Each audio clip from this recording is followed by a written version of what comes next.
What I would like to see is a KOL take their own opinion and lead with it and make money. Go make all the, you know what I mean? Take your own advice, bro. Go talk to the mirror. If you're so smart, you know, 100%. protocol could replace government, just like smart contracts replace an entire skyscraper full of rubber stampers. That's all you have is a skyscraper in New York City of rubber stampers, and they all got replaced by one smart contract. Beautiful. We could replace an entire government with one protocol.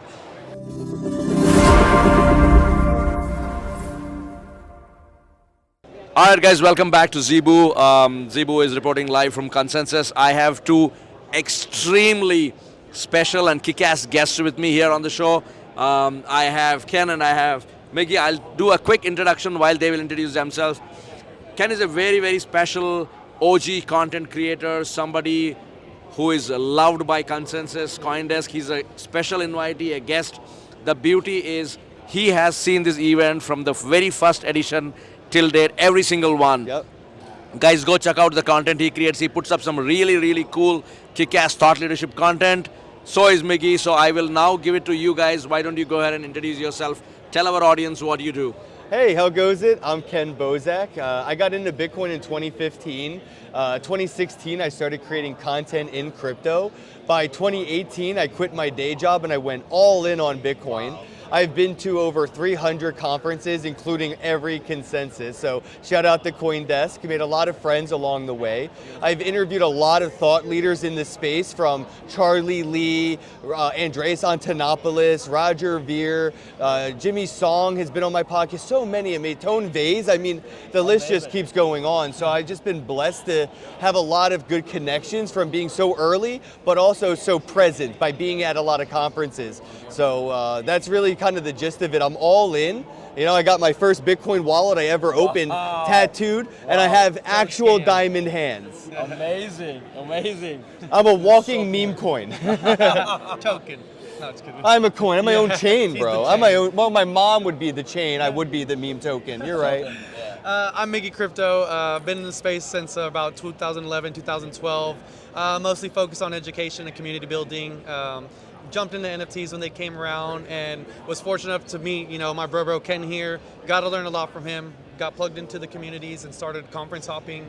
Got to speak at different events, help curate events with organizers like CoinDesk, and also got to do some cool art curation with companies like Thomas Kincaid Studios. Also worked with Funimation as well, and people that are associated with them. So just in the space, working with Web3 gaming, and just here to build community and educate people, and, you know, expand what we got going on and have some fun. So. Amazing, amazing. So, Kenn, I want to start with you, and then I'll come to Miggy. One question that has been haunting us. I mean, we have been in. I'm sure some of us might have briefed you about Zebu. We just a little over an year as a company. We have done about $2 billion of transactions. Been in, I mean, for me, Web3 is a new space. Though I have been associated, I've been investing, but I've never been. I mean, being a founder and CMO is a different story altogether. One question that I have that I keep getting from a lot of other fellow CMOs, fellow founders, CEOs is, you know, there's so many people who claim to be the KOLs, that there are very few like you, extremely deep, knowledgeable, and somebody who has been immersed in doing this. So if as a CMO, if I had to ask you, hey, how do I identify the real thought leaders in this space, what would the answer be? The real thought leaders will never call themselves KOLs. It'll never happen. I'm not an influencer. I'm the type of person that if you hung out with me as a kid, I'd be like, if Kenny jumped off a bridge, would you jump off with him? I'm that friend. If you jumped off a bridge after I jumped off a bridge, you can't really call me an influencer. You just have to call yourself stupid. So I'm not an influencer. I'm not a KOL. And I think the real people in this space that know their shit, they don't call themselves those terms. It's the people that pretend to know what they're talking about that hide behind KOL and influencer. And then they monetize an audience that knows even less than they do. So it's kind of the dumb talking to the stupid. Absolutely. So I would say, I mean, you're spot on there. It's like blind navigating the deaf. Yes. It's the stupidest thing that can happen, and trust me, and we have learned it hard way. We have learned it by, you know, onboarding, engaging with a lot of people who claim to be thought leaders, who claim to be influencers, and it turns out to be a shit show. But yeah, so thank you so much for putting that point. I mean, I want to hear what you have to say about it. Yeah, no, he took a little bit of my answer, but I think for me personally, I mean, I would never consider myself a key opinion leader because for me, So in this weird. industry, I don't really care for opinions. What I want to know is what you know. I don't want to know what you think. Like, tell me what your experience is. Tell me what you found out, what you've seen firsthand. You know, tell me what you know. Don't tell me what your opinion is. And so I think that gets convoluted in the space that you hear a lot of opinions, but that doesn't make it fact or true. And I try not to put too much of my opinion in the space. I try to base it off what I've experienced, what I've seen works, what I've seen doesn't work, you know, and just what I've been a part of. And so just kind of following what he said is that the real ones won't call themselves KOLs. They just go out there and do it. You know, most the real influencers don't try to influence. They don't say they're influencers. They just go and put out the work and be an example Right. for other people to follow and emulate or lead or whatever. And so What I would like to see you. is a KOL take their own opinion and lead with it and make money. Go make all the, you know what I mean? Take your own advice, bro. Yeah. Go talk to the mirror. Yeah, If you're yeah. so smart. Yeah, You know? 100%, 100%. Yeah. So Ken, that brings me to another interesting question, right? I mean, I see a lot of, I mean, I know it's wrong and we all agree that it's wrong. A lot of people do this, you know, hype videos, they pump Yeah. and they, you know, we know that backdoor they are charging the token company. They're like, hey, you know what? I'm going to talk shit tons of great things about you, though we all know it's a meme token that's going to die today or Yes. tomorrow. And then, you know, blindly a lot of investors become scapegoats. Yep. Because like you said, they are less informed. It's like a stupid guy following an idiotic influencer Yeah. and then they end up losing a lot of money. So, I mean, as someone who's been in this space for a long time, what do you think should you know, leaders like you, the industry should do to avoid this kind of mishaps to happen? Or is there a way we can avoid, or you think this is something that... No, this is a process everyone has to go through. Yeah. It's a learning curve, and you have to get ripped off to figure out how not to get ripped off again. Just like going to middle school, you get bullied, right? Yeah. That social interaction teaches you how to act in this environment. Yeah. As an adult, you know how to behave so you don't get bullied, Yeah. or at least be a bully in this environment, right? So right. I think coming into crypto, getting scammed by being so you know, careless with your money, like, oh, here's all this money, I don't care, right? Because you are thinking you're gonna make more of it later.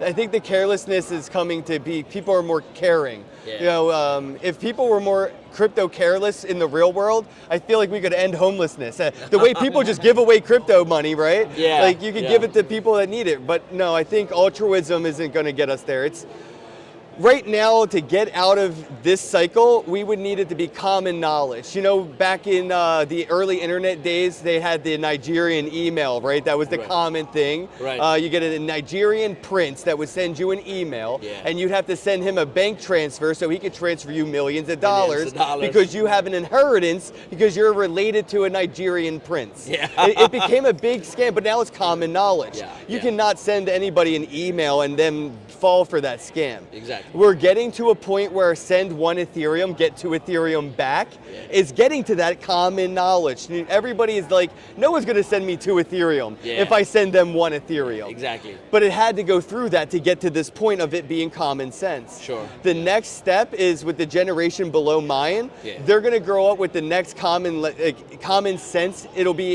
intuition. Yeah. And intuitively, they'll know a scam from something legitimate. Beautiful. Just like we know intuitively a deep fake Yeah. from an actual video. Right, exactly. Yeah, spot on. Mickey, what do you have to say? I think I'm going to take a little bit of a different approach. I think one big thing that I found in this space is that when you hire advisors, you hire consultants, listen to them.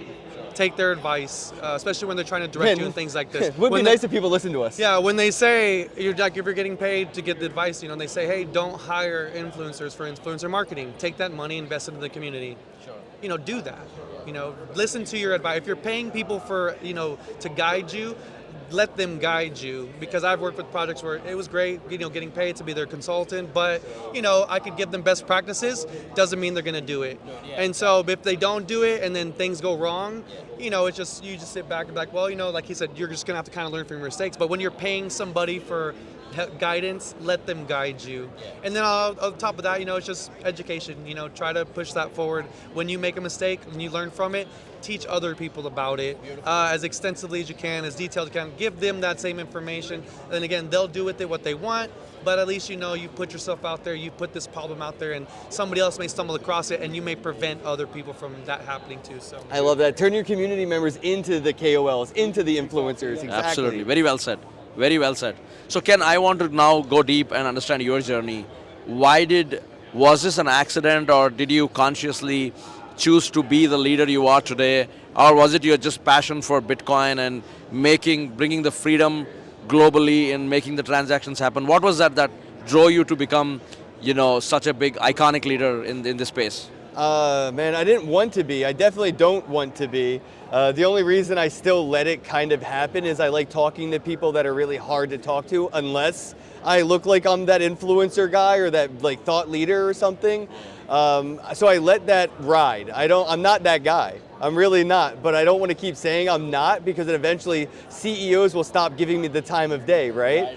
But that's why I started the podcast. The only reason I even made a Twitter account was to reach Andreas Antonopoulos. And then I started my podcast just to do an interview with Andreas Antonopoulos and then Charlie Lee. And I'm just like, well, I made a soapbox just so I had a reason to give people, so they made time for me. And I think going to conferences put out that perspective like, oh, he must be an expert. This is much like medical industry. There are no experts. We are all practicing crypto forever. I am just an OG practitioner of crypto and blockchain and fintech. But I'm a practitioner. I practice this. I do not expertise it. There is no experts in crypto. It's constantly evolving. But I let that slide. I'll be like, okay, you want to look at me like that? That's fine, because I need to talk to the CEO. But I think it's just, I've been in this space a long time. I know my shit. And it's an accident that I became like this public figure that has like 70,000 followers, and CoinDesk follows me and invites me to consensus, and it's an accident. I don't even want the responsibility, because I like to be a degenerate, I like to smoke weed, I like to party, I like to have fun. I don't want people to look at me and think, oh, I have to go to college and graduate, I have to wear a suit, I have to be really smart. No, you can be a high school dropout, not finish high school, come to crypto, work your ass off for years, and make it like I did. You don't have to go through all the hoops that the institutions have provided in the legacy industry. Beautiful. We are starting our own universities, our own, we have sororities and fraternities in crypto, which are meme coins and shit coins, I'm part of Shibtoshi, you're part of Doge, you're part of Bitcoin. Like, everybody has a tribe, which is their own, fraternity or sorority. And this is our, we're building that infrastructure now that the future is going to go, oh, not what college did you go to, but what conferences have you attended? Beautiful. Yeah. So that's a very, very good point you brought up right there, right? I mean, it's not what education, it's not what pedigree, it's what we create. It's a beautiful point. Come here, build it brick by brick, and then it'll stay forever. Yes. Yeah, I love the point. The government doesn't own the land. So if you build it brick by brick, the ground that you built on, that foundation is yours. Beautiful. You don't have to pay taxes on it. I love it. So Miggy, what was your journey? I mean, were you always wanting to be in the space, or was it also an accident? Honestly, kind of the same route. I mean, for me, when I got started in 2011, 2012, I was super disconnected from the community. I wasn't going to conferences. I didn't know how to plug in, to the people like that Ken was able to find and be a part of. So everything I kind of did was internalized. I did a lot of learning by myself, started groups. And for me, my main motivation was I couldn't find an example in the space of someone that was like me, because kind of like he said, all you saw were these big investors, people who could afford to hold on to money and not spend it, people with VCs, companies, just people that were out of touch with who I was, who I grew up with, friends that I knew, and no examples of like, oh, you know what, I could be like that guy, he's just like everybody else. And so for me, it was important to be that example, kind of like Ken, that people could look at me and be like, oh shit, if this guy can do it, then that means I can, because there was normal people in this space, I got involved and I stayed involved. And that was key for me. It was just staying plugged in, helping people, learning. And, I'm not the smartest, I'm not the brightest, I like to talk, yeah.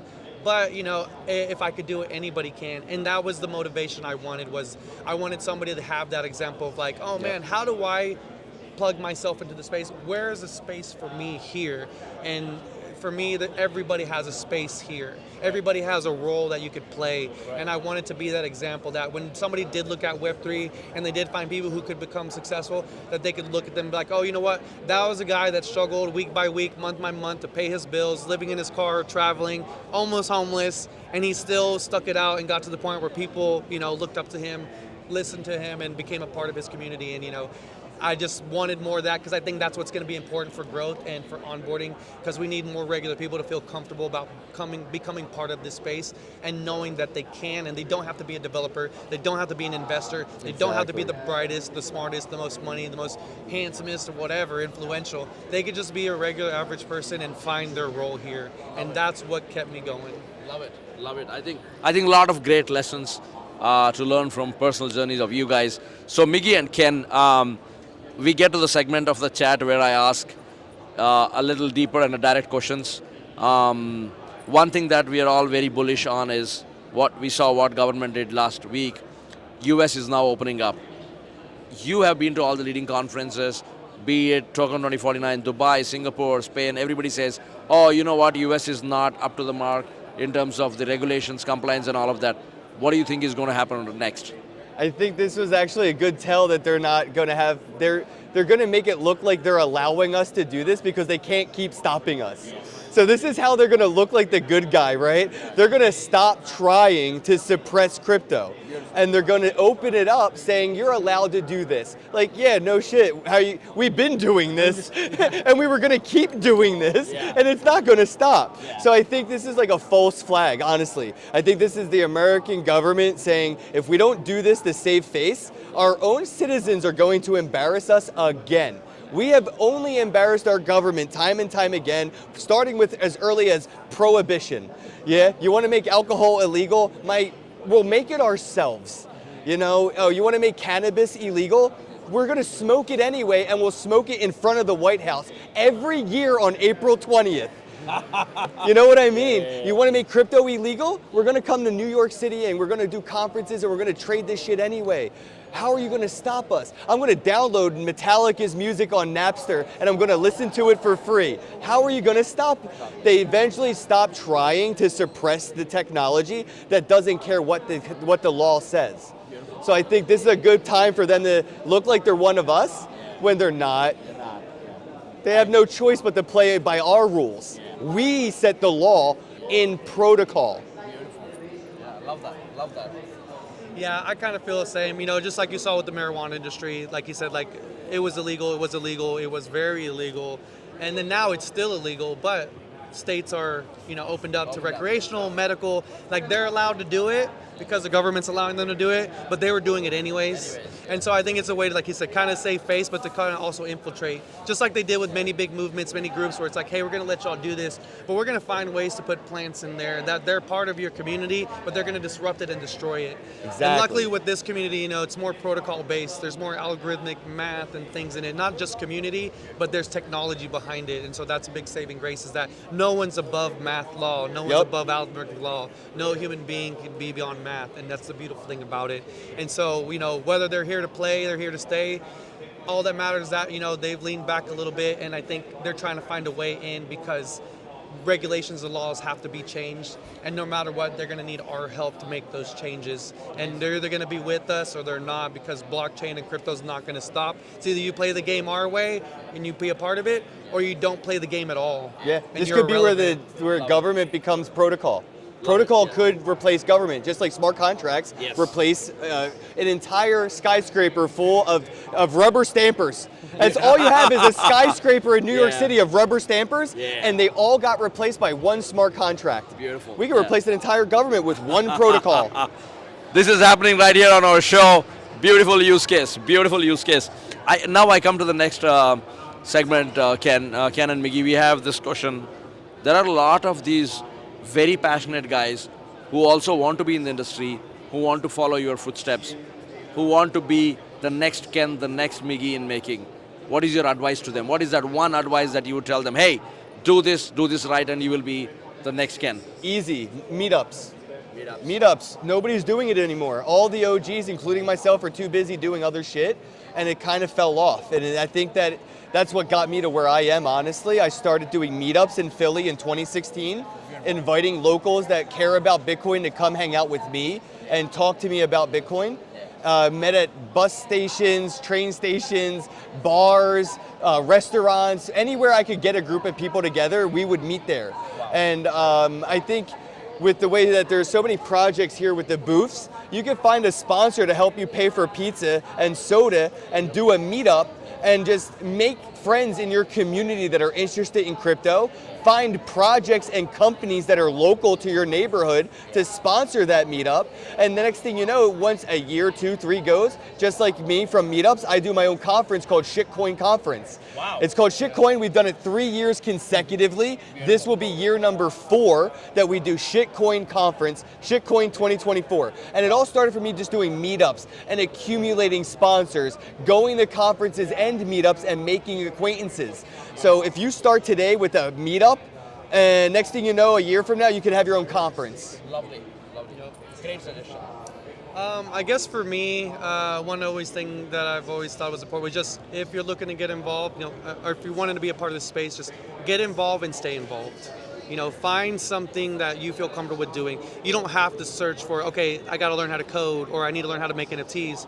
Find what you're good at and plug it into the space. Just find a way to get involved and stay involved, because for me, that's what I did. That's what was most important, is that I got involved, I learned, and even through the frustrations, through the Mount Goxes, through the government seizures, the Silk Roads, I just stayed involved until something came out of it. For me, it took a decade, nothing to do. But now there's more opportunity here all over the place. And like from community builders to content creators to party hosts, Yes. all sorts of things. You don't have to be super technologically sound to be a part of it. Just get involved and stay involved. Yeah, and you that's could literally it. host Yeah, parties in just Web3, and that could be your find 9 a to way. 5 job. You could be a cameraman. People need, you know what I'm saying? You could be boom man. Whatever you do, bro, choose to get paid in crypto. Whatever it is. Get involved, stay involved. Love it, love it, love it. Guys, where should our audience follow you to keep updated on everything that you're doing, be it the shit conference, be it the cool content you're creating? Is it YouTube? Is it Telegram? Please tell them all the ways they can follow you. Just look for the hashtag Not Another Bitcoin Podcast. You'll find us. Yeah. The easiest way to find us. Yep. Not Another Bitcoin Podcast. Love it. All one word, hashtag. Yeah, and you'll see it at Kenn and Bosak, at Miggy Crypto Live, so you'll see us there. Thanks. Perfect. Thank you so much, guys. Thanks a lot for joining us, and Appreciate it, man. It's look good to meet forward you. to we look forward to collaborating with you guys. Thank you. Thank you.